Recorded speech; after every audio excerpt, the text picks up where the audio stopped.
This is the sound of Worlds Beyond Number.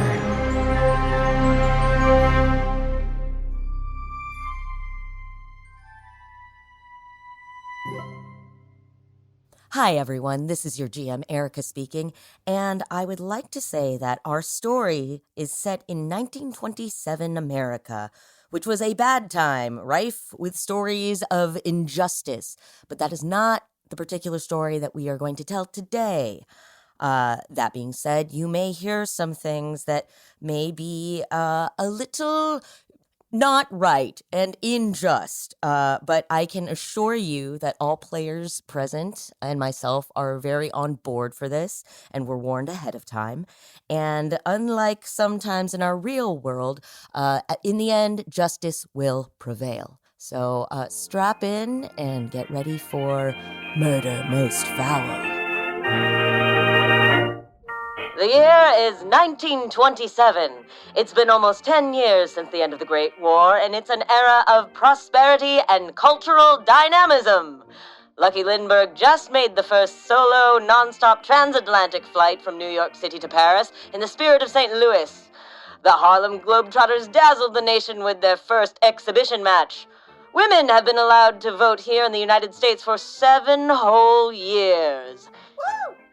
It is autumn in New York in the very well-to-do neighborhood of Golden Creek, and you have all been invited to the sprawling estate of your friend, Rutherford Q. Boddie, an eccentric millionaire and magnate of industry. Mr. Boddie is heir to the Boddie fortune made by his father, Jonathan. Jonathan Johnny Boddie was a railroad and manufacturing tycoon. He made his millions and dedicated the rest of his life to building libraries, concert halls, and parks. Rutherford himself is a man about town, a playboy, a bit of a rake, and famously a collector. A collector of experiences and rare antiquities from his travels round the world, mementos and trophies of which festoon his mansion.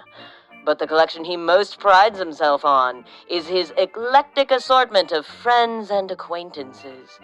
Luminaries and interesting figures from all walks of life, regardless of creed, race, or religion. It's quite the scandal amongst the New York elites, but, well, that's just the sort of man Rutherford Q. Boddie is. You will all be moving from room to iconic room, investigating and role-playing. There will be clues or hints in each scene that will unravel the mystery and enable you to eliminate weapons and suspects until you reach a thrilling conclusion. And remember, it could be one of you. Every few months, Mr. Boddie will curate a selection of his treasures, mostly new, but sometimes from his current stash. He'll have a select few friends over for an exquisite dinner to admire his artifacts, which he carefully arranges in a collection that he's themed, often provocatively. This time, he has chosen the items to celebrate the 50th anniversary of his father, Johnny Boddie's founding of Boddie Works Incorporated. All of you are here, and it is just before dinner at 9 p.m. In the great expanse of the hallway of Boddie Mansion, there is a grand entryway meant to inspire awe and perhaps envy in all of its guests. Gleaming white walls with gold leaf floral sconces, tall windows that peer out onto the private driveway with its manicured shrubs and its delicious century garden, where you've often watched Boddie's Duesenberg Model J come tearing down the drive. Photographs of the Boddie family from a different era peer out, and you can't help but wonder if the portrait of Jonathan Boddie is looking somewhat disapprovingly out those big glass windows. Cassidy, you are here with your longtime friend, Mr. Boddie. Can you describe yourself a little bit? Cassidy Green is a well-dressed man in his late 30s, deep forest green in his double-breasted suit that registers all under dim light as being some kind of either navy or black. It takes a close look to tell that it's actually a green suit. It's quite dark. He has sort of a blonde with a little hint of strawberry, wisp of hair. He's got a bit of a widow's peak. So the middle of his forehead, he's got his sort of older hairline, but it's stretching back on either side. He is dressed in an extremely tasteful manner, I would say. There's nothing sort of ostentatious about him, but everything is very finely tailored in that way of members of the attachés to the upper class, where every part of him defies criticism, but takes no risk.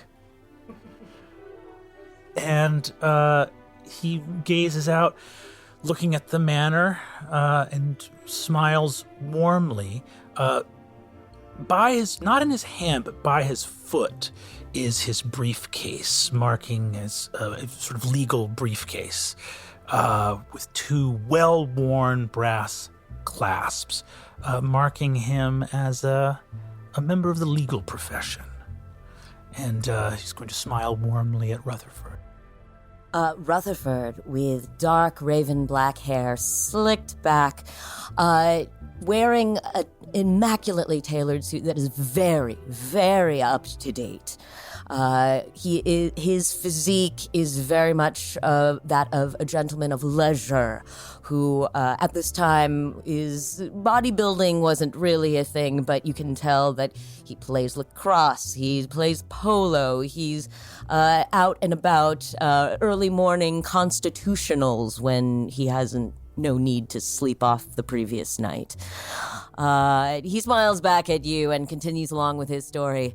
So I told her, darling, if you can't take it, then surely you can join us at the next juice joint. You know how it goes, don't you, Cass? Oh, I certainly do, Rudd. I'm happy to hear that, I'm happy to hear that she took it like a good sport. And obviously, if she's, hasn't been out with you before. No, they always do. They always do. It's the Boddie way. So glad you could join us here tonight, Cass. It's a really special one tonight. I do believe it will be one. Rutherford, I was wondering if we might have a chance to speak in private before we make our way to the other guests. I received your letter by courier this morning, and Oh yes, that's right. It would have arrived. Yes, you're welcome. I can't tell. Rudd, is this some kind of joke? A joke? No, if I had told a joke, you would have laughed. You always laugh at my jokes. I do, but I'm struggling to understand. And here Rutherford's going to look around to see if there's anyone else listening, and just goes like, You, look, when you told me that you wanted to retain me as your personal attorney, yes, who better than my oldest school chum? Well, I'm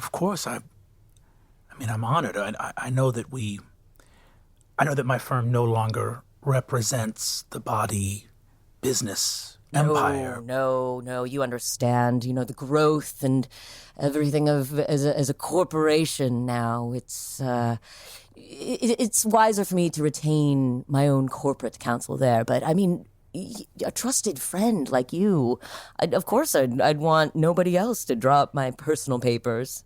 What troubles you about this? You seem very concerned. Rutherford, I understand that you're not married, but one day, my friend, you will be. Why? What could possibly give you that notion, Castle Bean? Rudd, you cannot. You can't. I mean, it's yours to do with what you. Do you actually want to leave me a controlling stake in the Boddie business? Listen, you've known me since we were children. When have I ever given the impression that I would sire an heir? A legitimate heir, I suppose. Rudd, there are realities to this outside of... Listen, I love my friends, and I want to make sure that you are taken care of should anything happen to me. Is that so wrong? Is that so strange?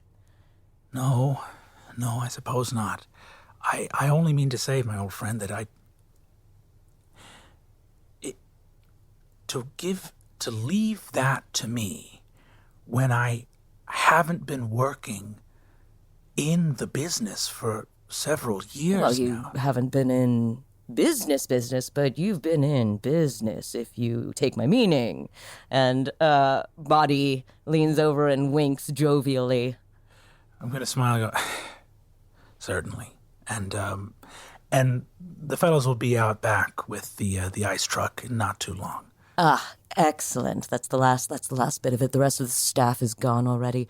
At this point, you hear a piano start up, playing a lively jazz tune in the ballroom. Ah, that's Susie. So good to hear jazz being played here. I think, Father could never stand this stuff. He always was on about how the romantic composers were the pinnacle of all music making in the West. Certainly. Well, I'm not sure you could call it what Susie's playing jazz, but certainly it's not... Oh, that's right. You two do not quite get on. Hardly. Can I ask, Rudd, are you seeing Susie right now, or I can never keep up. Oh, well, I mean, yes and no is the short answer, I suppose. We have, something of a more torrid relationship than you're usually used to seeing me with. My God, I've never heard someone refer to their own relationship as torrid. Well, this one's different, Cass. This one is... I mean, honestly, you know how the staff is often concerned about my comings and goings, but this one, the comings and goings are quite loud. All right, well, I'm going to make sure that the oysters got delivered downstairs. Rudd, Listen, your generosity means the world to me, but if anything were to happen to you, and I were to come into that position, fresh out of the shadows... Very exciting, isn't it? You could turn around the Green family name. I don't think that would turn around the Green... Oh, come on, Cass. You're so serious. It's a party. Lighten up a little bit. And he slaps you on the back. All right. Jovially. I'll go make sure that it's on the champagne. We'll talk more, Rutherford, but I have everything here that you asked for. So Yes, good. Completed, and I'll sign whatever needs to be signed. Good man. All right, Rudd. We move to another part of the Boddie Mansion, to the billiard room, where Fred Mustard is in the middle of a lovely little game with his friend Professor Plum. Lou, can you please describe yourself a bit? Of course.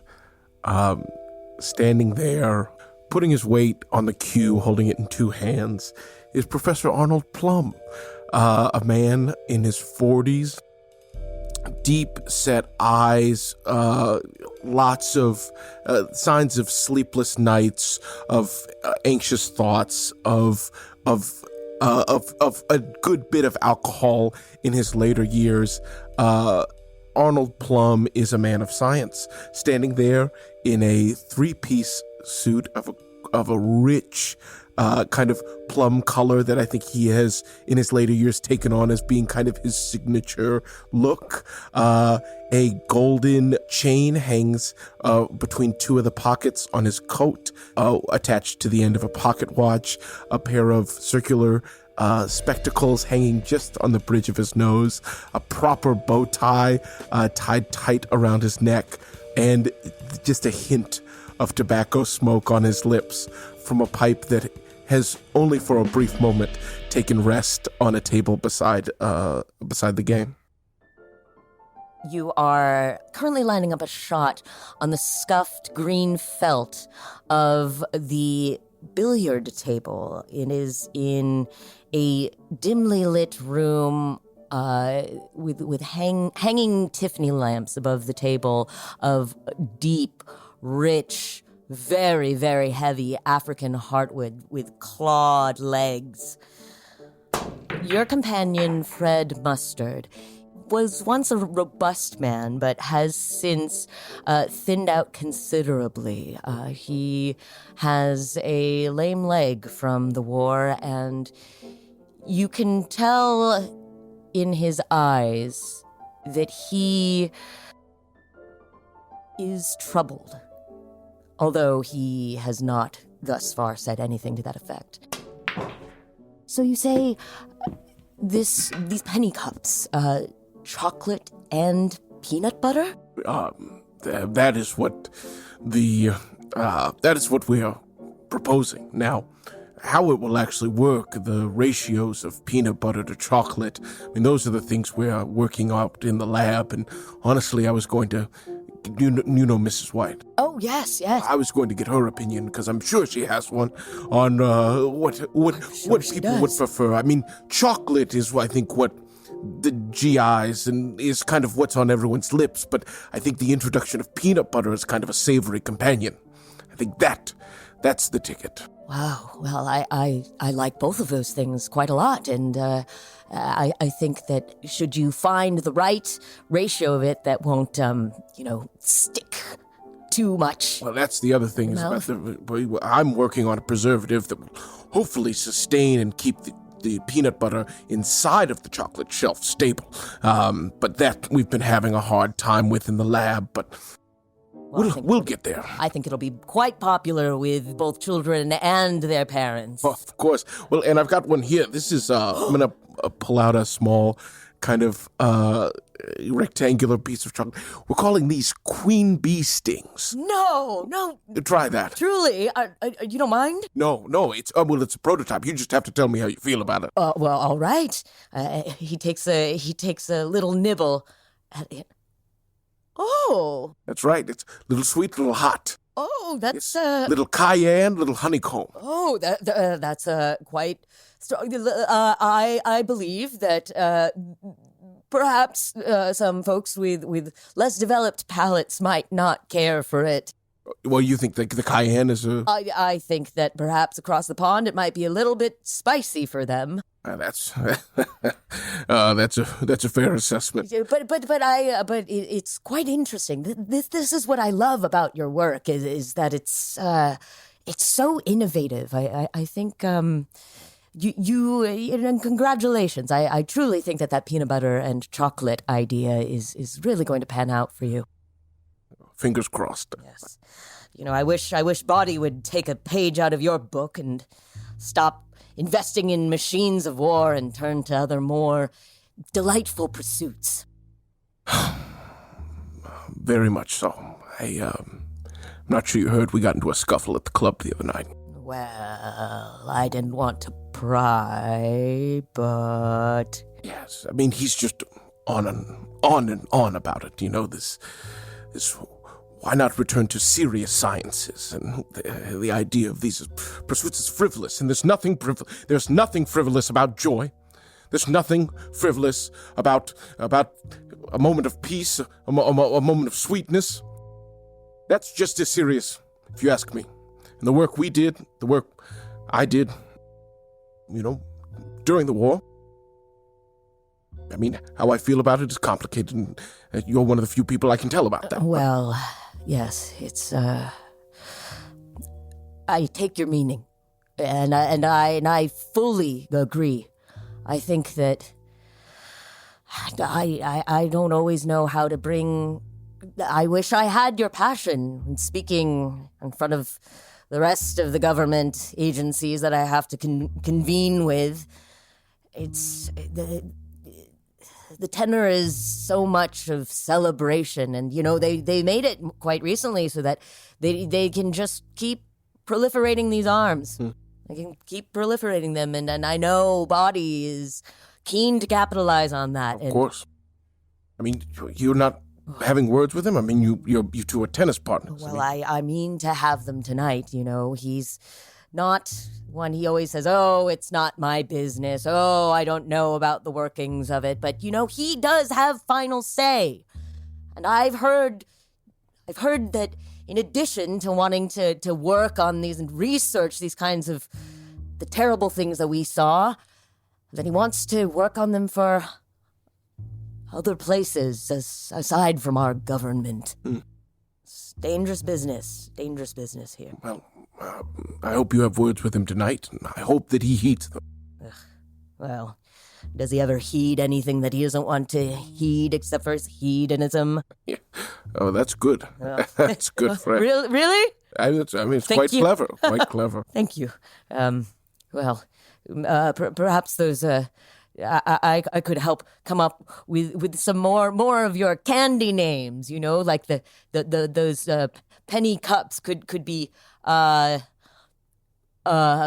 peanut butter circles. Fred, you have a beautiful mind. Thank you. And I just don't want you to forget that. Now, I'm a bit dry. Would you like another? Yes. And he turns. There in the corner, there is a cabinet. There's a Bacardi crystal laid out on the shelves, and decanters with very prominent juices. But there is a nondescript cabinet in the corner, and Fred goes over and pops it open, and the side panel actually opens up, and a full bar with booze aplenty is revealed. Thank the good Lord for Mr. Green. Yes, Cass will always steer us right. We move to the kitchen, where an elderly woman with tanned skin and the slowest shuffle you have ever seen is puttering around the kitchen, arranging flower centerpieces. This is Mrs. Imelda Parvati Cunningham Peacock, and she is the dowager gossip of the New York elite. She was friends with Mrs. Boddie, the Mr. Boddie's late mother, and she has continued to arrange flowers in her memory. She's here with Mrs. White. Abria, could you describe yourself? Really quick, is Claw working this?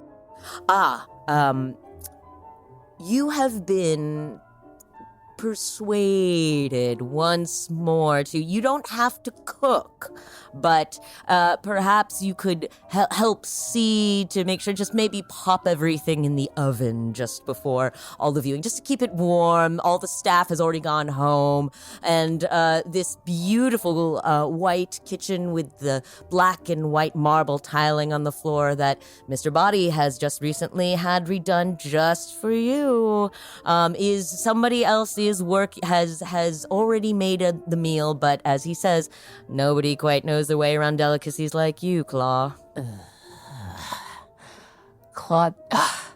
Claw looks around at this immaculate, state-of-the-art black and white kitchen that perfectly matches the outfit she is wearing in protest to having been convinced once again to be in this kitchen. She is in optic white, satin, oversized pajamas, with perfect finger waves, and dark, immaculate, vampy makeup, the kind that as it smudges and wears over a night or a couple days of partying, as these salons tend to go, wears into a different kind of tussled and attractive. And even though she is wearing the outfit that is this place is a splatter factory, she's now taking it as a point of personal pride, as dishes are being moved around, that she will still interact with things and not get a speck on her,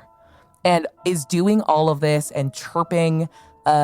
She's not ordering anyone around because there's no one around to order, but she still sounds like she's in a full commercial kitchen, and she's just sort of dancing around Mrs. Peacock, slowly arranging an orchid. Having a great time. How are you doing with your... What are you doing? Why are you in here? Why are there flowers in the kitchen? Oh, well, you see, the conservatory right now... On your left. This is where traditionally I would do the arrangements with Mrs. Pink. Her memory... Yes.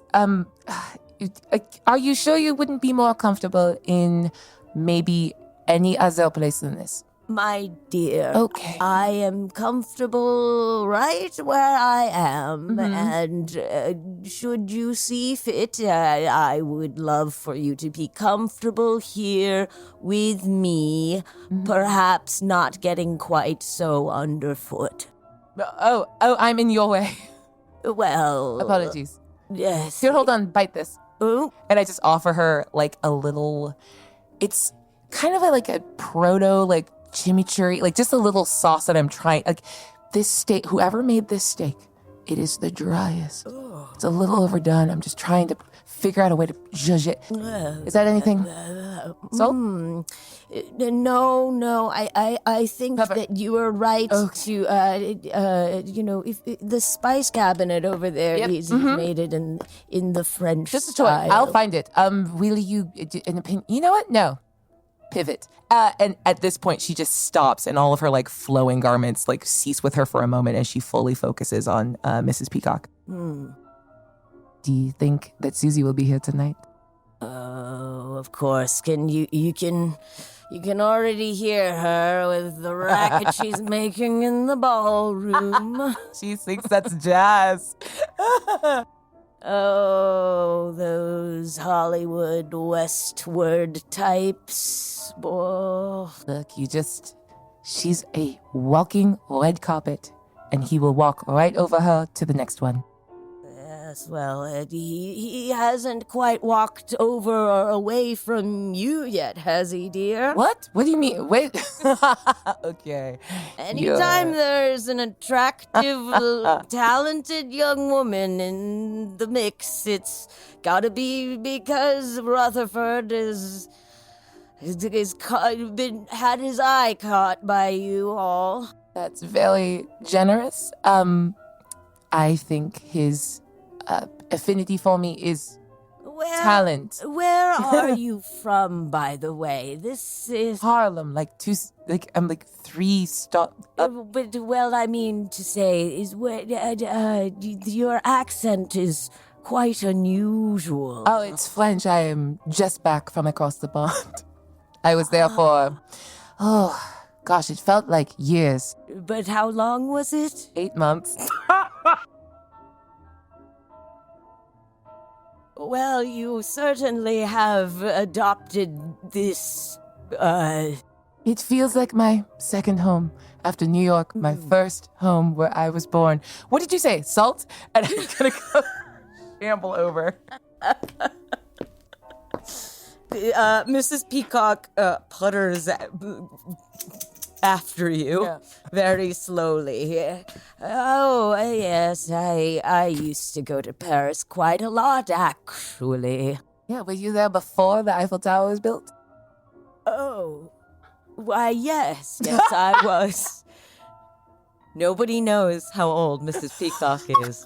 As she gingerly tucks some asters into the arrangement.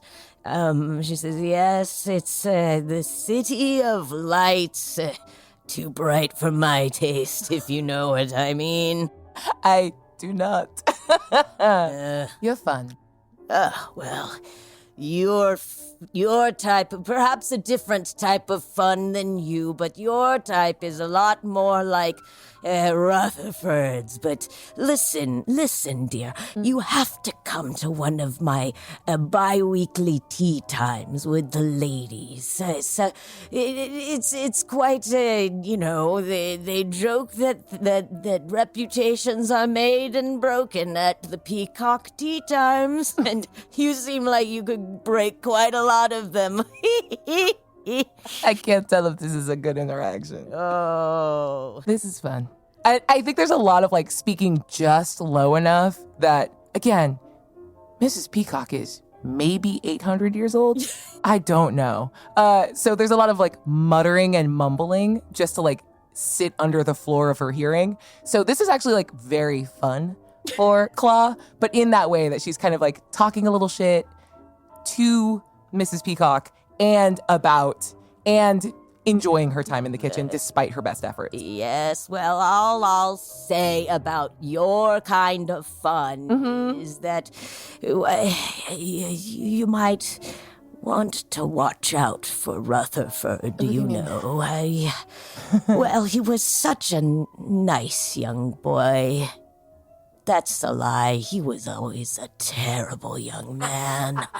His mother could, bless her soul. She was too good for this. She was too nice for my good. She was too nice for her. What am I saying? No, she you're doing was great. too nice for her own good and too good for this world. And now that son of hers is trampling all over her legacy. And you seem bright and well-spoken, and I think that you should take care that Rutherford doesn't drag you around into any of his nonsense. You're actually quite sweet. What? Sorry, you're quite sweet! Ah, thank you, dear. Look, Rutherford is whatever he can get away with being at the time. But I'll keep my eyes out for him. Thank you. Yes, you see that you keep your eyes out for him. Oh, well, that's nice. And she stands back, and there's a lovely arrangement of orchids from the conservatory, and seasonal asters, and chrysanthemums that you see popping up in the neighborhood in autumn. This is actually quite nice. Thank you, yes. Did you, study this in whatever existed before schools were invented? I studied this in... Yes, actually, there wasn't... How old are you? I had a governess, is what I had. And suddenly you hear a gong ring, and the quote-unquote jazz in the ballroom stops. And you all know that is the signal to repair to the lounge, where you will have the newest collection unveiled before dinner. On the way, I'm going to cut off. There's always that little bit that you're trying as you're finishing dishes. And I've just got a couple weird little bites and little nibbles. And I'm going to throw them under a cloche and take them with me upstairs. As you all enter the lounge is full of couches and comfortable armchairs that form an intimate semicircle around a roaring stone fireplace. This room feels like a Victorian drawing room, but perhaps like a lighter and airier take on it. There's wood paneling and wood wainscoting, but the wallpaper above those is patterned sort of in a modern style with Art Deco lines and lines and triangles. You all walk in, and Boddie is standing in front of 6 marble plinths, each with an item placed on it and accompanied by a card. My friends, this evening's salon has a theming of workers of the world uniting. Items from far and long past that have been used by craftsmen and workers, those who have come up in the world by the sweat of their brow. This, of course, to celebrate the 50th anniversary of Father's founding of Boddie Works. You see a candlestick that is a simple, solid brass, plated in gold. There is what looks to be an old knife, but with a newer handle. There is a green pipe. There is a silver revolver, a large, thick length of rope, and a gold-plated wrench in a shadow box. Each of you has a moment to look around and perhaps read an accompanying card on one of the items. Brennan, Mr. Green, what do you look at first? I think looking at those, I'll actually go ahead and look at the rope. I think that's the one that sticks out to me as being like, everything else here is made of metal and could like theoretically stand the test of time and be special. And I'm like, special rope? The hell? And we'll walk over and read the card on it. It says 1895, Kyoto, Japan. Oh, Cass, you old dog. I knew you'd want to take a sniff at that.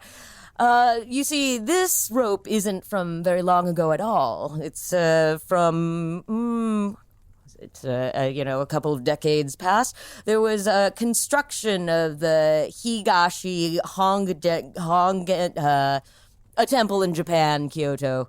There was no rope strong enough in the area to hoist the heavy timbers that were needed for the temple. So the devotees of this temple, the females, they cut their hair and they wove it into a bunch of hemp and created an incredibly strong rope. You look at the rope and it is indeed made with human hair. It is hairy rope, and it is a few inches in diameter and 6 feet in length, about give or take.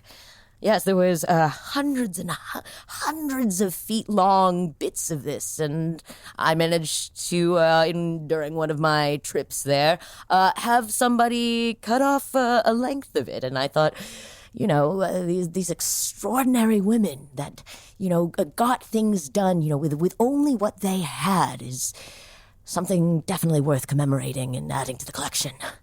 Well, you are always a romantic at heart, and a lock of a fair woman's hair, mass-produced.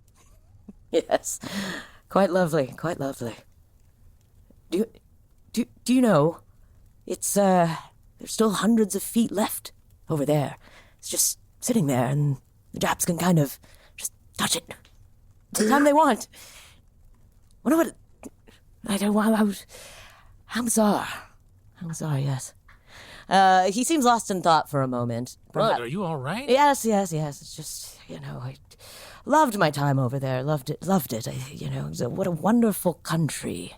It's very polite people. You simply must go sometime with me. You'll like it. You'll like it. Well, yeah, it seems like there's a very communally minded people there with this rope made of everyone's combined hair. Rudd, are you all right? My dear fellow, I've never been better. Right. You got a big coil of human hair on a plinth here. Is this not the first coil of human hair that you've ever seen? And isn't that remarkable? Well, we are remarking on it. Look, I can't... We're here honoring the international workers of the world, the Wobblies. You're all... What are the Wobblies? Wobblies? Are these people unsteady on their feet or something? What I mean to say is your old man had my old man back when my pop was your pop's lawyer, viciously cracked down on labor actions. Yes, the Pinkertons Yeah, the Pinkies. Top to bottom, front to back. Mm-hmm. I mean, truly. So what's the relationship with... It's a great piece of hair. Congratulations. I did it. I killed this man. Lou? I'm gonna go get us some drinks. Yes, the booze. Professor Plum, what would you like to take a look at? Oh, Professor Plum has replaced the pipe. Professor Plum's pipe is back in his mouth, I think, as he leans over and gazes at the knife. The knife, you read, Egypt, ? And you take a look, and the knife is a beautiful piece of unusual-looking steel. that has been sharpened to a point on both sides. There is what looks to be a newer handle of purple heartwood with carvings resembling an Egyptian lotus motif. And it seems, though the blade itself is somewhat older, to be in working condition.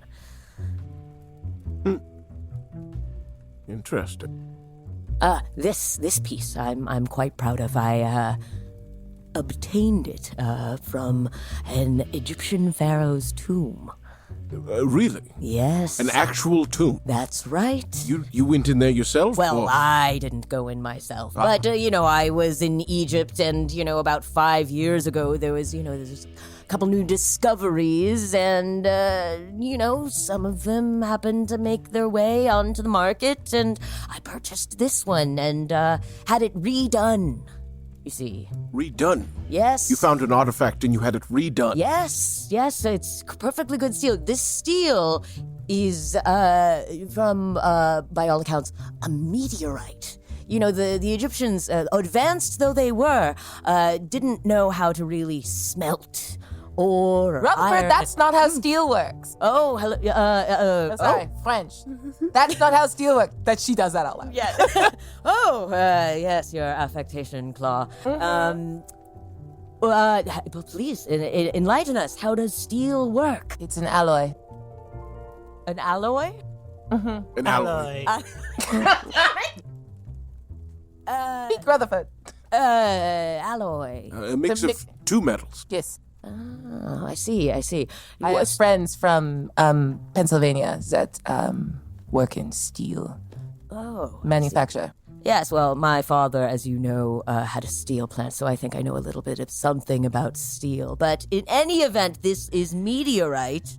They would use the iron that was in meteorites for some of their finer blades, and as you see, it has withstood the test of time, and I had it sharpened on up, and a new handle wrapped around the tang of it. That's a I'm writing knife that down. term, yes. Thank you.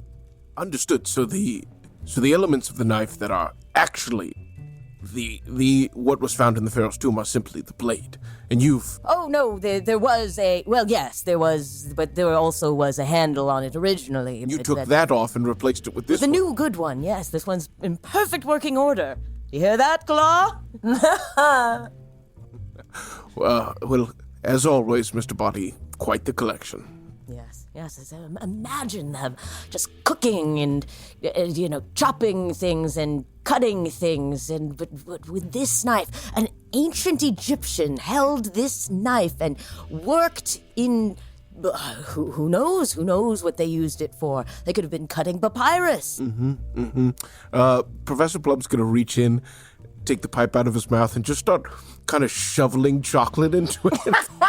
Just gently, while he just tries to busy his mouth so that he can't speak the words that are in his mind.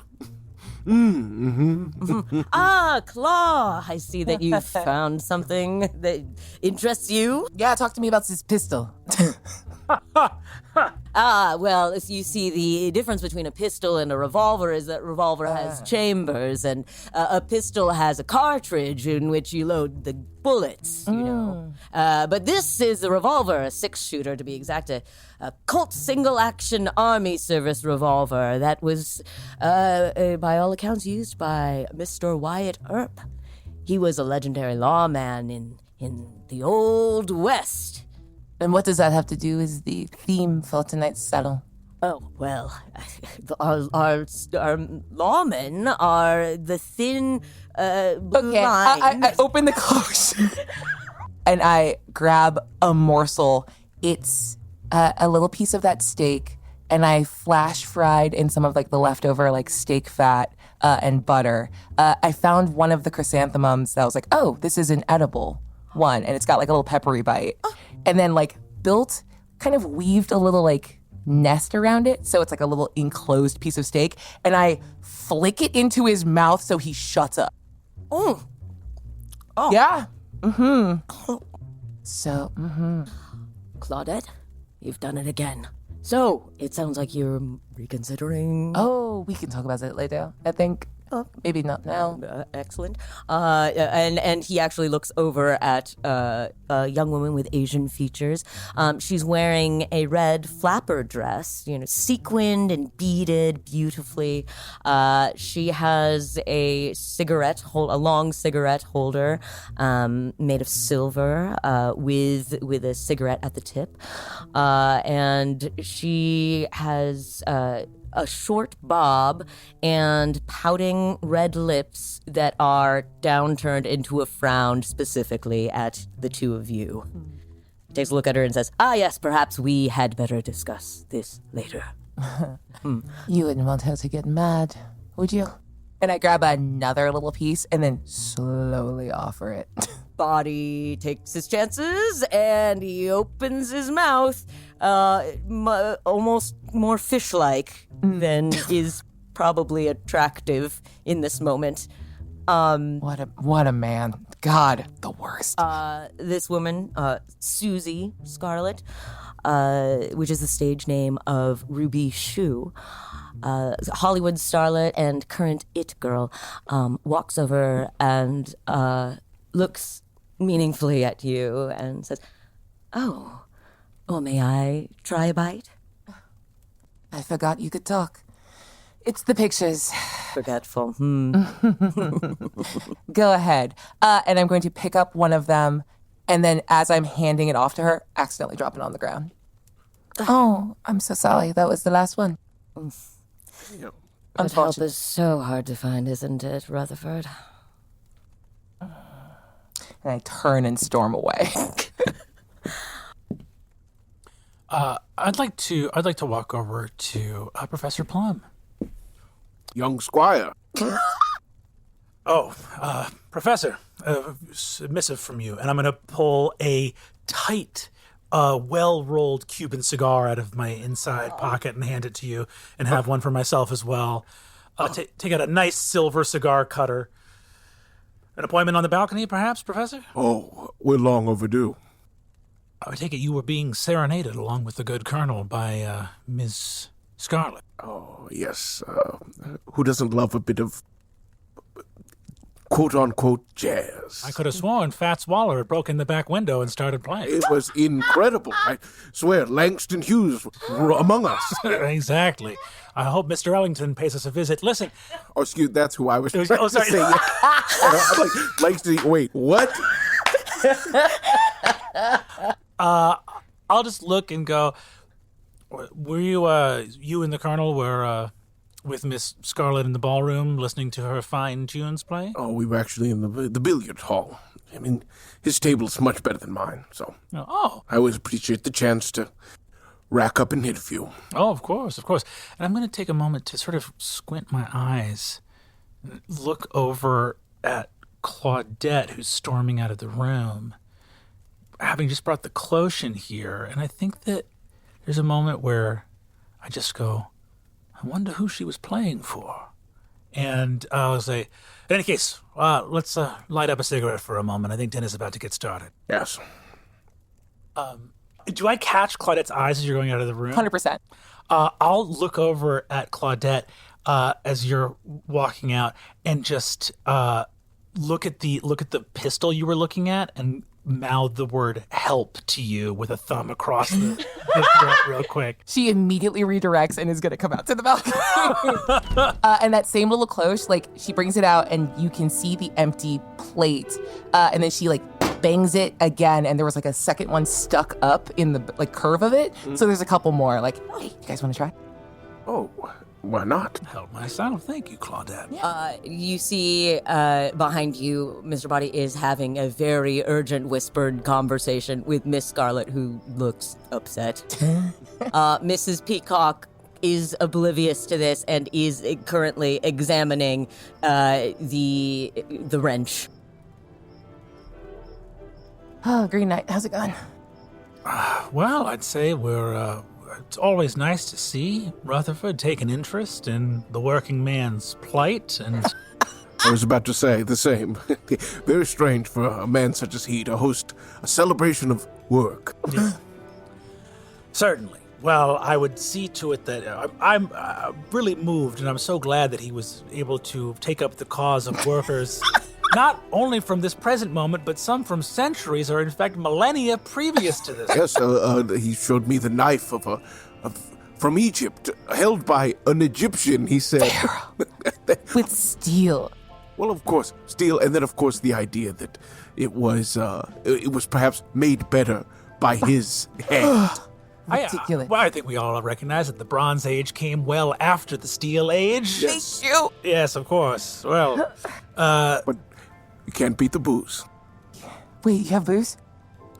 we certainly do. Some of our fine Canadian friends have seen fit to curry these favors from the far north here, and I'm gonna reach across you Oh, to excuse find me. your drink. Yeah. And I'll- just take a little sip. it's like, and I'll actually go over on the balcony and just take out a completely unlabeled dark bottle of whiskey and pour some.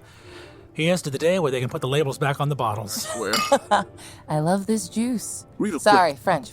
I love this juice. Real quick, I'm doing a little bit of field testing. This is a new candy of ours that we're working on. Ooh. These are penny cups. Penny cups. A bit of chocolate, a bit of peanut butter. Peanut butter's a little artificial, but it's good. Well, we have to. Artificial. It's fine. No, it's the preservatives. We can't get. We need to be able to keep it on the shelves. What about a little salt, just to really cut through? I like that. Chocolate's wonderful. I mean, it's what is it? Why it's How'd you get that temper? The temper on it. Oh, he doesn't have a temper. I think he's a completely reasonable, lovely man. right. oh, yeah, Well, right. fine. You tell her, or I will tell her myself. Darling, if you tell her, I'll go to the press. I'm sure they'd love to hear all about it. I literally hands out to them gossip's happening. Hold on. Yeah, I think I'll freeze in the moment. I have a lit match 2 inches away from a cigar, and just eyes wide, completely frozen. That's right. I'm sure that the press would like to know about all of it. I'm sure they'd love to see those little photos of... There's a moment where, at this point, Mr. Boddie and Miss Scarlet look around, see you watching. Miss Scarlet turns as red as her name, and she heads out. No, don't storm out. Stay. Continue. Dinner is served, and he looks to you. Oh, I wouldn't know. I was a guest invited. Thank you. I'll look over at him and say, dinner is served. Thank you, Cass. You don't have to do that. I look to Mr. Green. Well, for after dinner then. Duty calls. Cigar away. Yeah. And I will walk on. I know that the staff have all been sent home, but I will basically walk back knowing that everything has been laid out and prepared, and just walk it into the dining room. I don't have to do this part. I'm just walking behind you, harassing you, while also making sure the right things get picked up. She's doing the job. She will just bitch her way through. As you're doing it, I'm saying, it's a liability. The staff turnover at the Boddie Mansion means that we don't know who's going to say what to the police, and so... But it's not your... Aren't you a lawyer? Well, I brought up the legal liability, and so he said, you can do it. And I said, well, I've talked myself into more humiliation, so here we go. You enter the dining room, which is a long table set at one end for just 6 people, but clearly capable of serving 20.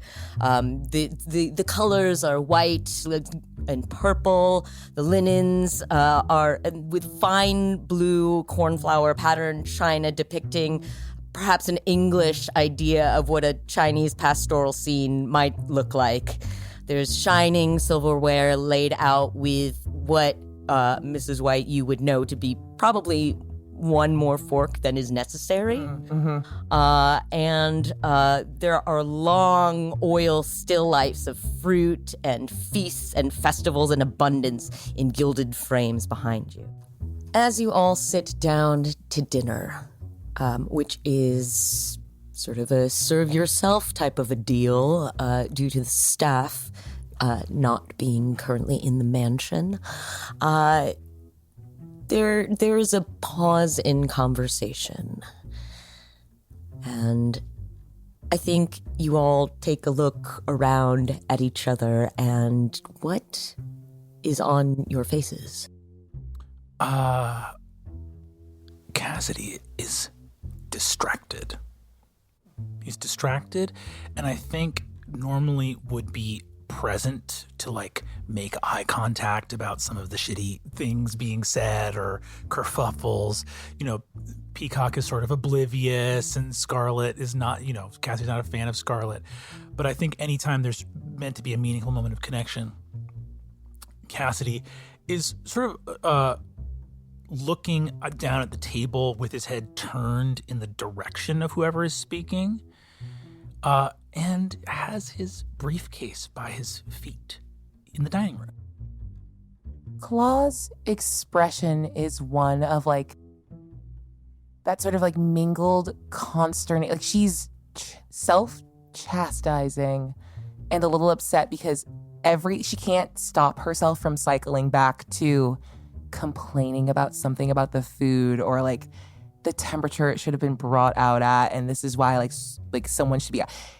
As much as she wants to be that kind of like effervescent dilettante that sits atop of the need to be useful, she cannot help herself but like deeply care about this food, even though she was only like part of it a little bit. And every time she like begins to spin up, usually to complain, with a half-forgotten French accent, she clocks it in herself and then gets a little quiet and then looks around and then grabs like her glass of wine and refills it and continues drinking. And it's just like this weird cycle. I think Professor Plum is,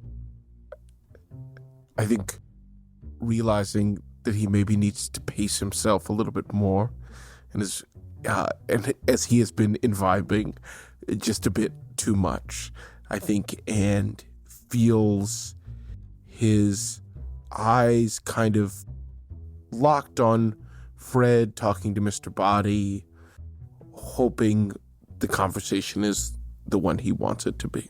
And you notice that Fred Mustard is making the kind of conversation where he's talking about something innocuous but clearly looking for an opening. Miss Scarlet, who had hurried away earlier and arrived a little later than you, has clearly been crying. She has smudged eyeliner.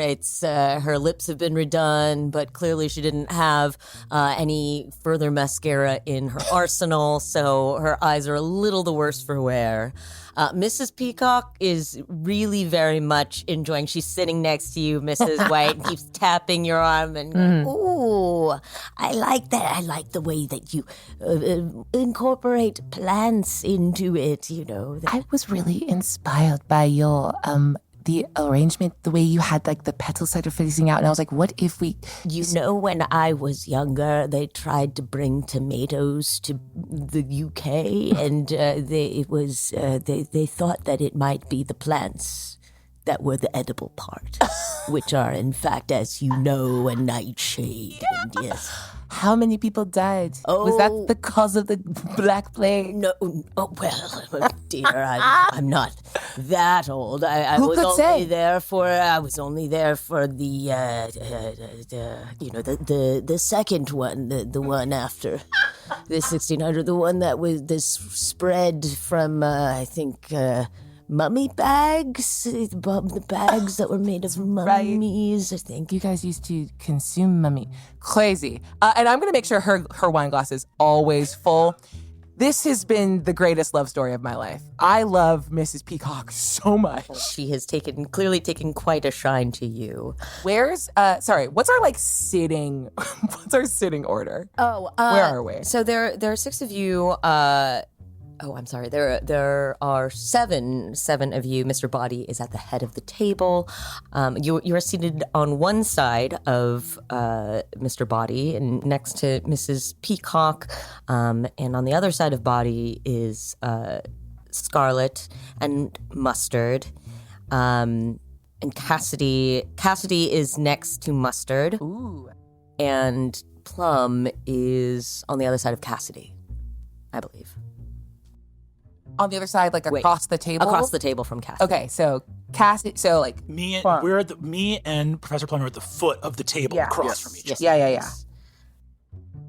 At this point, Scarlet is eating quietly, sort of sulking, her pretty lips in a very bowed pout, which gives Fred Mustard the space to lean in front of her and speak with Mr. Boddie.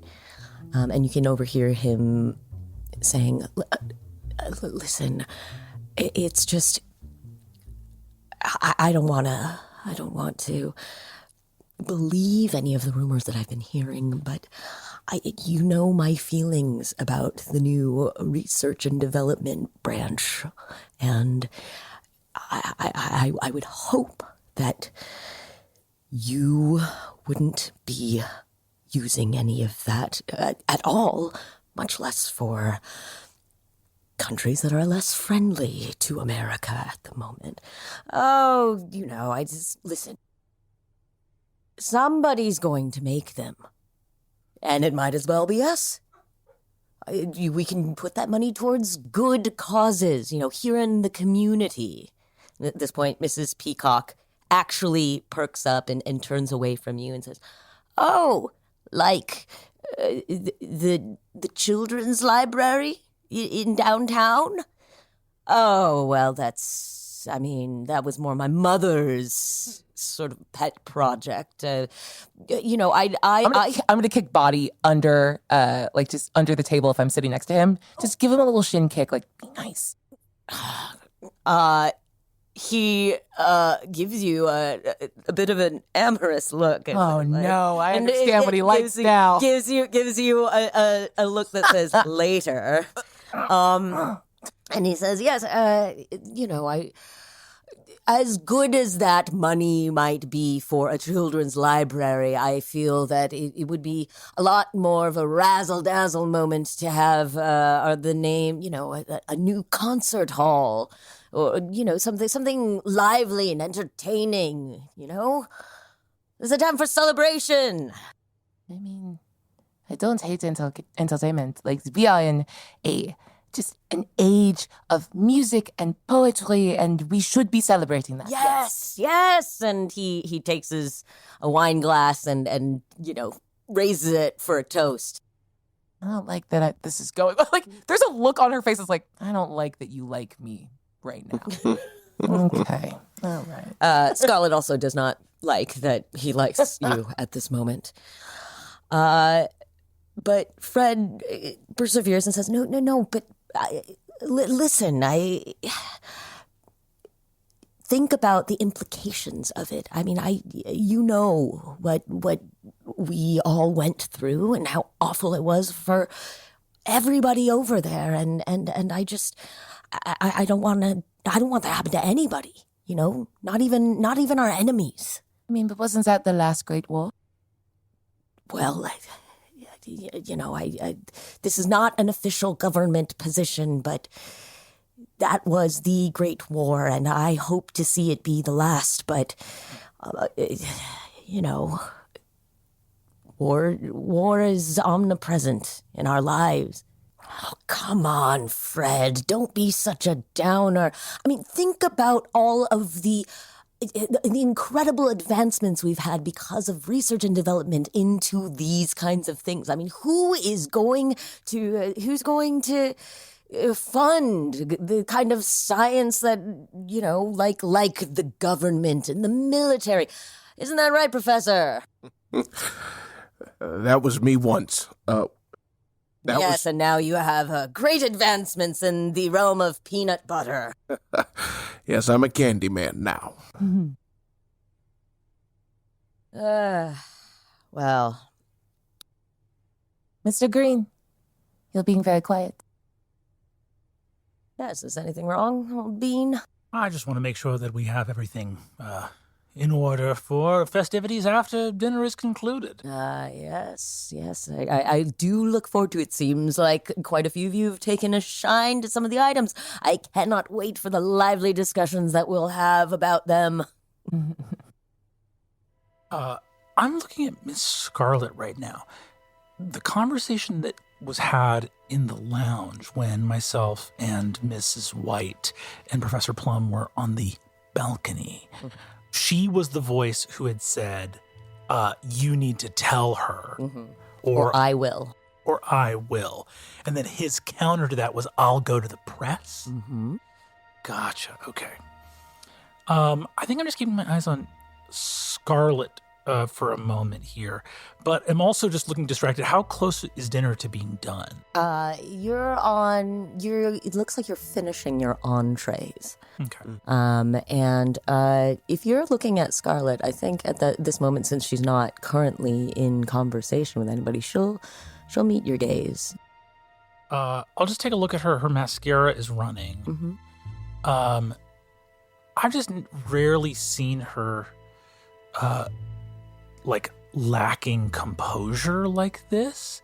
So I think that Cassidy will just look over and be like, what was that little ditty you were playing before dinner, Mrs. Scarlet? It's just,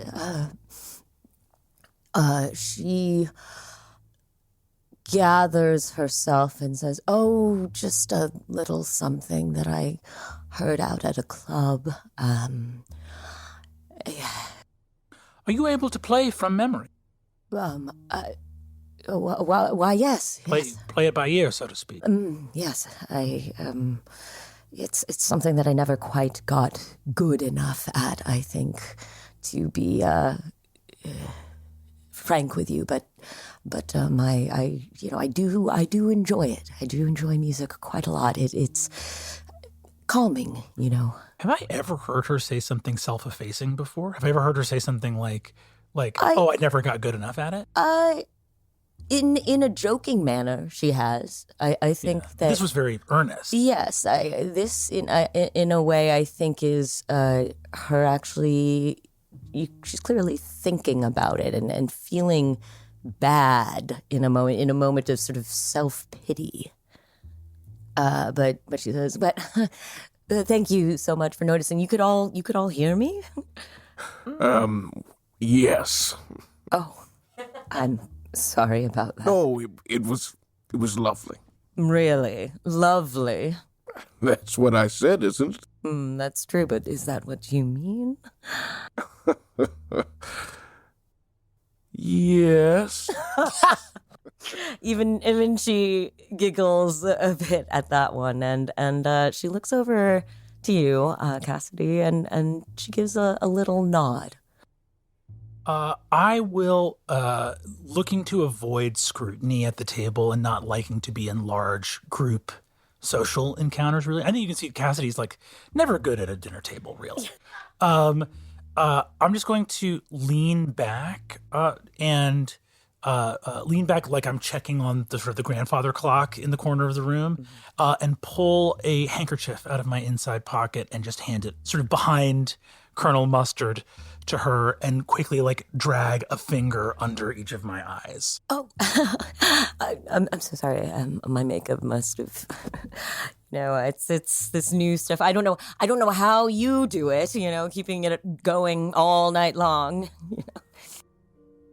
Claw's gotten really quiet since her sort of friends in this are being kind to Scarlet. And she's sort of vacillating between opinions and is going to make sort of pointed contact with Cassidy, eye contact with Cassidy, just to it's a little query of why are we being nice? I think you make eye contact with me and it is freaky because I'm totally vacant after I hand the handkerchief, I make eye contact with you and on my face do not register that we are looking at each other for a good 5 seconds. And then finally, after we're staring at each other as the conversation continues, I suddenly snap back into my body and look alarmed that I've so clearly lost my train of thought. And now I'm just looking at you embarrassed, where was I? Literally giving you a look of I missed a joke or I missed something. You know what? I'll take that as the cue. There is something inside of the okay, actually everyone's a little insane. And I'm just going to like give like a little like head nod gesture in the vague direction of like leaving the room with that like sort of like girl to girl implication of like powder room. If you'll excuse me for a moment, I need to go fix my makeup. And she moves off. Boys, I have to ask, who do we think is going to win the pennant? Is Babe going to do it again? Well, he's a hell of an athlete, you know? Great Gambino. Yes, I'd put money down on that, you know? Nobody does it like him. The Sultan of SWAT, or so they say. I think he's got another championship in him, for sure. The Pirates look good, but I think he can beat them. Oh, the piles. Everybody's saying that. You know, and you move off to one of the powder rooms just off of the dining room. So I'm going to lead Susie past the closest powder room to like a little, it almost looks like a little like linen closet. And then back behind it, there's like a small jewelry case. And there's just like a little trove of leftover makeup. Look, if you're a part of, I'll just look over. Look, and I'll drop the accent. Look, if you're going to be a part of the body count, just make sure you know where we keep the stuff.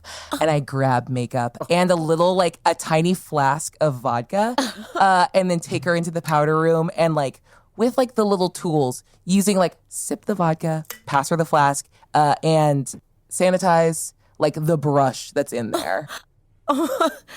Thank you. Yeah, Sorry, the body count. That's very funny. So are you and Boddie? God. Ancient history. And And if anyone asks, I do a French accent the whole time. Okay, right. Yeah. Hold still. Look up. Well, okay. I was a little cold and rude before. It was I thought that maybe you disliked me because of I thought you and Yeah, I do dislike you.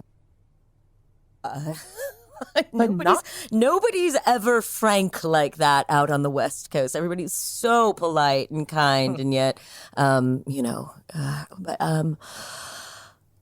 why? Because I'm friends with Marlene. Oh. And whatever happened Talk between... about me? I mean, wait, what? Does she ever... When did you last see her?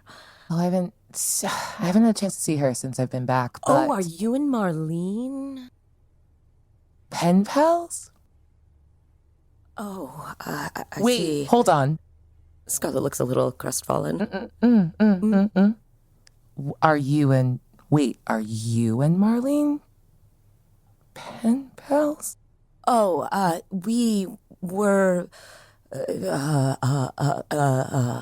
corresponding before. I think there must have been some miscommunication, and I thought that she left. She dumped me. Dumped? Yeah. Yes. Well, as a pen pal, you know. I want you to be very, very, very...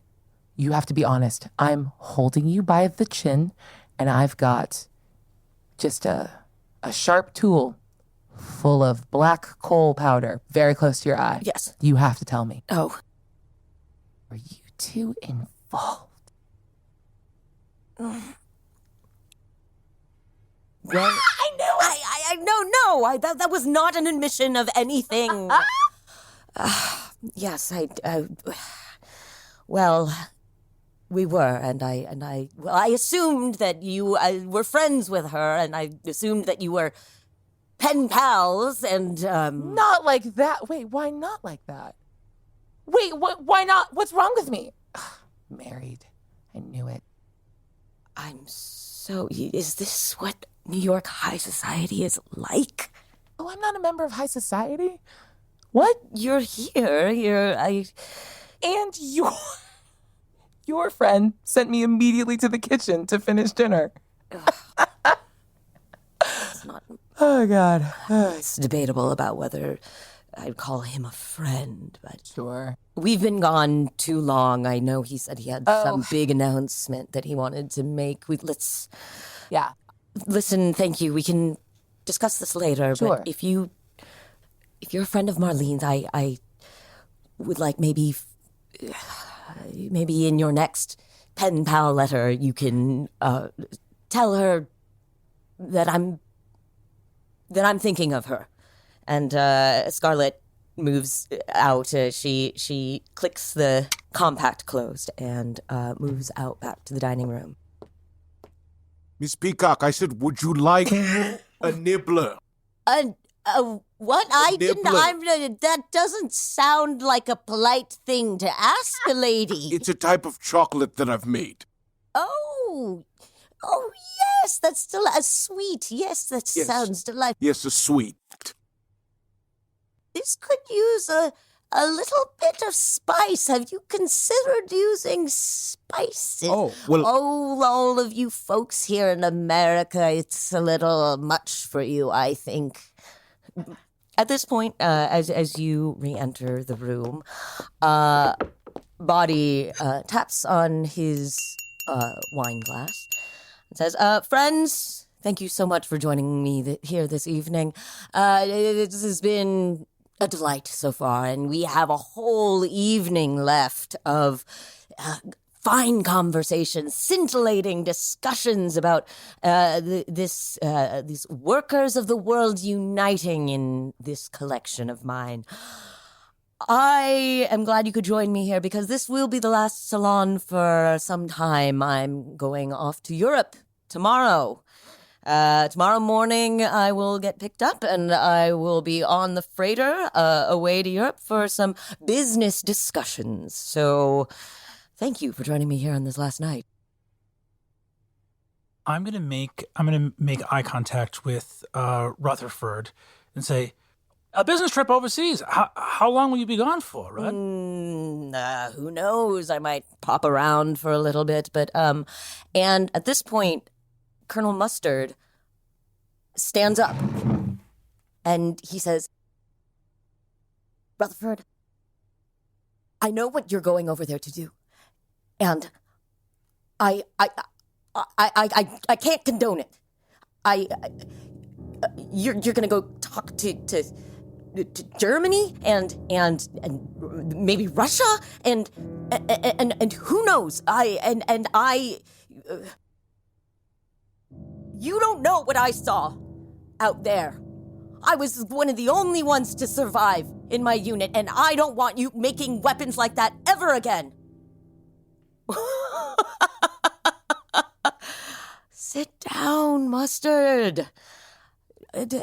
Listen, all of you here, enjoy the fruits of my labors.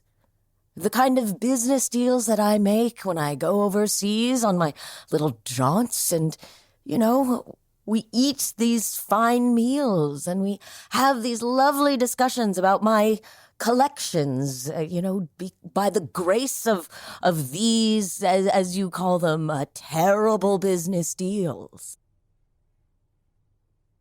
I just turn and now I'm just staring down Professor Plum. I think Professor Plum just takes a deep sip of liquor. Mrs. Peacock says, "Are you off? Can I have whatever you're having, dear?" Well, you'd have to talk to the dear Mr. Green. What can I get you, Mrs. Peacock? Whatever it is that he's sipping that seems so effective.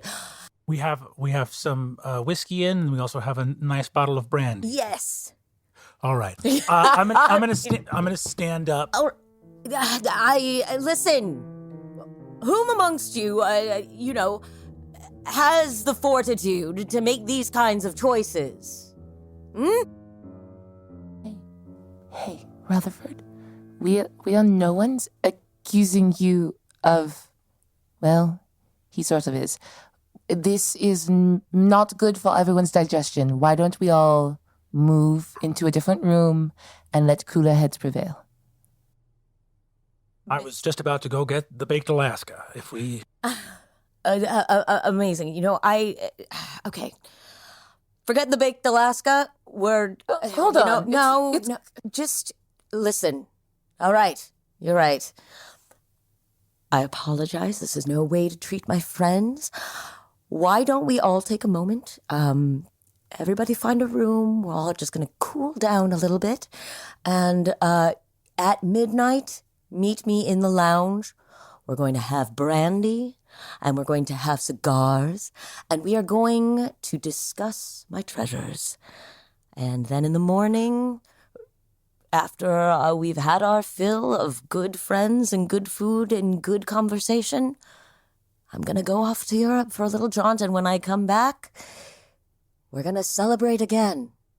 Do it all over again. Another big fete at the Boddie Mansion. Rutherford, while we're getting ready for that, can I borrow you for a moment, if that's all right? Absolutely. All right. And at this moment, you can all head off to various rooms. I think Colonel Mustard, who had sat down after his outburst and is clearly, this was very difficult for him. He's shaken. He moves off, and you see Miss Scarlet sprints back over to the ballroom, towards the direction of the ballroom, and you can hear the piano start up, and this time it is even, if possible, worse. It is clunky and loud, and it is clear that she's deeply affected by this. Mrs. Peacock shuffles over possibly to the conservatory, and Mustard seems to meander towards the hall. Mrs. White, where do you go to? I immediately stand up, feeling a little like, no, the baked Alaska. I worked hard on that. No. And in a sort of fit of pique, having fought this sort of warring feeling internally, I'm going to head to the library where the little scale model of the restaurant he wants to open with me is sitting. All right. Professor Plum. I think Professor Plum is going to lift up his glass of whiskey and to no one, just to your toils, Rutherford. And then is going to finds the cigar in his pocket for Mr. Green, realize he has no cutter, and head for the kitchen. Very good. Well, listen, Cass, I'm sorry. I'm just a little on edge lately. I'm not used to... You're right about these government types. I wasn't really meant for this. Rutherford, your lifestyle, the things you get up to in your private life here in New York, they won't hold up to the scrutiny that's going to be coming your way if you have multiple contracts. The Ruskies? Those commie pinkos? You signed some kind of industrial deal with the Reds. This Uncle Sam's going to come down on you like a ton of bricks. Well, I've got deals out with Uncle Sam as well, as you well know. Rutherford, you've got to... Look, I know I'm not your corporate counsel, and I'm not sure what they're telling you to do, but... No, you know what, Cass, you're not my corporate counsel. And I think you'd do well to remember it. It would have served your father well to do that with mine. But listen, I'm sorry to bring our old men into this. Listen. You and I, we're not like the rest of them, We understand each other, and, I'll always take care of you and anything you need done, and to do that I need money, all right? You'll always take care of me. I'll always have a job making sure that the liquor cabinet is stocked and there's no limit to the amount of popular musicians and beautiful women cycling in and out through your life. Exactly the lifestyle that every lawyer dreams of at Yale. What a life, right? You never thought that you'd be in the thick of it, partying this way. I'm going to bring my briefcase up. My hands are kind of shaking. I'm going to open it and say, everything's prepared if you'd like to sign it. Oh, yes. He reaches into, he checks his inner coat pockets and pulls out a fountain pen. And, without looking through it, he signs his name at the bottom. Florid signature. Great, okay. Listen, Cass, I'm gonna head on over to the lounge and arrange the items for maximum viewing pleasure. You need to tell people. And my hands are shaking as I put the papers that have changed my life and made me very likely to one day be the wealthiest man I know. As I shake and put them back in my briefcase, I go, you need to... It doesn't make any sense Tell people. for me to be your heir, Rudd. I'm your friend. I'm your conciliary. I'm your illicit gopher. You're my best friend. I know, and you're mine, Rudd. You always will be. But look, I'm telling you, ever since you let go of my law firm, we have not been able to attract the same level of clientele. I work with dangerous people. I know, and that's how you have the best party. What I'm trying to tell you, Rudd, is What do you if anything were to happen to you, and I were to actually have this legal document come into effect, do you know what would happen to my reputation? The questions people would ask? A man who was cut out of the legitimate business inherits it? You'd have enough money that people wouldn't need to ask questions or wouldn't dare to. But I'll tell anybody anything if you want that makes you feel better. I need to be out in the sunlight. I need for people to know that I'm an honest man. All right. Yes, all right. Well, I'll take care of that, but listen, leave that for now, all right? That can wait until tomorrow. You got it, Rudd. Yeah. All right, good man. I think as he leaves the room, I go back to what Plum said, Rutherford's toils, as he talks about his money. And I think about it, my father's name. Not only did Rutherford obviously not build his fortune, his father didn't either. And I think about the hours I missed with my dad as he made another man's son rich. And I think I feel something squeezing and tightening in my heart, like something made of rope twisting.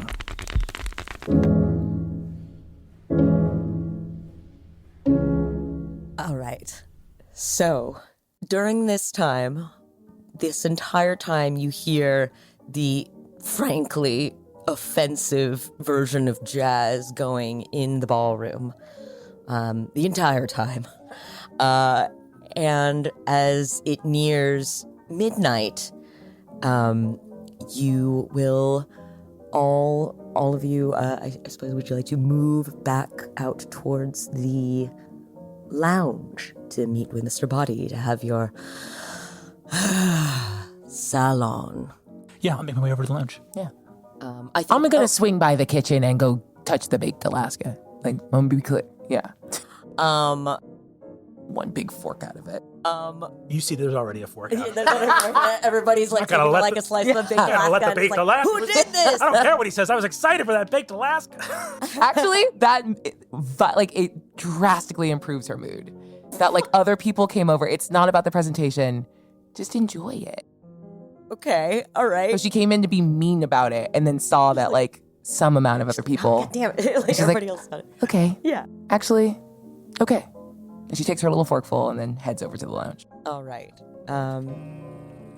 So as you enter the lounge, Plum arrives first, and then Cassidy shows up, and then Mrs. White show up. And as you arrive, and as the clock strikes midnight, suddenly, there's a clap of thunder outside in the blustery night, and the lights go out. Oh. What? Electric. Bam! Bam! You hear 2 loud gunshots coming from the study. Oh. Cassidy did not flinch at all at the gunshots. Okay, so screamed at thunder, nothing to gunshots. Respect. Understood. You hear the music stop, and you hear running from different parts of the house towards the study. Plum looks at Claw. Oh. Do we? We have to. Are the lights back on? As you ask, the lights come back on. Oh. Electricity. I'm going to look at the two of you. We are all in this room experiencing this together. That's correct. You're all in the lounge, and you hear a commotion coming from the study. The study! And I'm going to dart out the door. I'm just gonna yell, towards the gunshot! Yeah, I have the same thought. Perhaps Mr. Green is the man who moves toward violence rather than away from it. Okay. I'm gonna look around in this room. Is there a little fireplace? Yes, there's a little fireplace, actually. There's a hearth, there's a poker. I'll get behind you then. Put one hand on your shoulder as we move slowly out of the room. As we're leaving the lounge, can I have my eyes dart to the marble plinths that were in here earlier? Yes, you can. Wow, didn't even clock it. You see that the rope, the knife, the lead pipe, and the wrench are all on their plinths, but that the candlestick and the, not a pistol, but a revolver are missing. As I'm darting out the door to run towards the study, we counted 2 shots, there was a clap of thunder, and I'm just gonna go, Wyatt Earp rides again, and I'm gonna run off towards the study. Yeah, 0 lack of self-preservation. My God, an active shooter, and just run. This is why we call you Green Knight. So as Mr. Green sprints towards the study, and the two of you carefully make your way out, gripping Mrs. White, gripping a poker, you encounter the other 3 guests going towards the study. Mrs. Peacock shuffling slowly. Miss Scarlet sprinting on her heels, catching up to her, and Mustard, a man of action, but clearly not in the practice of running currently, trailing behind them. You come up to the study. Do you open the door? Who opens the door? I'll open the door. Why? What? I think if you read Cass's face, hearing those gunshots, I think weirdly Cass on his face has an expression of horror and not of danger. And if you can read I don't know how well you can read your friend's face at this point, but I think he hears gunshots and doesn't assume it was someone shooting someone else. It's like, it's like running for like, oh God, did something we need to he's assuming medical. Like that's what's going on with it. Wait. You open the door to the study, which is the hunting trophy room. It's mahogany, and you smell the old musty leather, and you feel a disconcerting number of eyes on you as it is filled with the trophies of Mr. Boddie. It's horned elk heads, even a platform with a small white rhinoceros on it behind the desk. There's a wall with ledges of different heights. Each is a perch for a stuffed glass-eyed bird. All of them feel like they are on you at this moment. And sitting at the desk, slumped over with a bullet shot in his head, is Mr. Rutherford Q. Boddie. And that is the end of episode 1.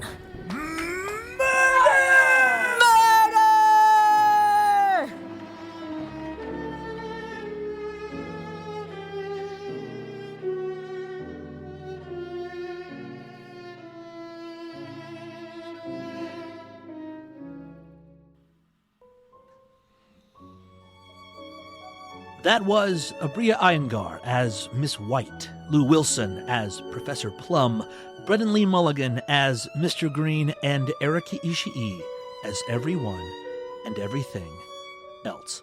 Hint was edited and designed by Kate Sanders. Music appears courtesy of Artlist.io and the Creative Commons and the great public domain. Thanks for joining us here on the ghastly grounds of the Boddie Estate, but even more wonders await you beyond the veil on our Patreon. Come and join us by the fireside, won't you? We'll see you there.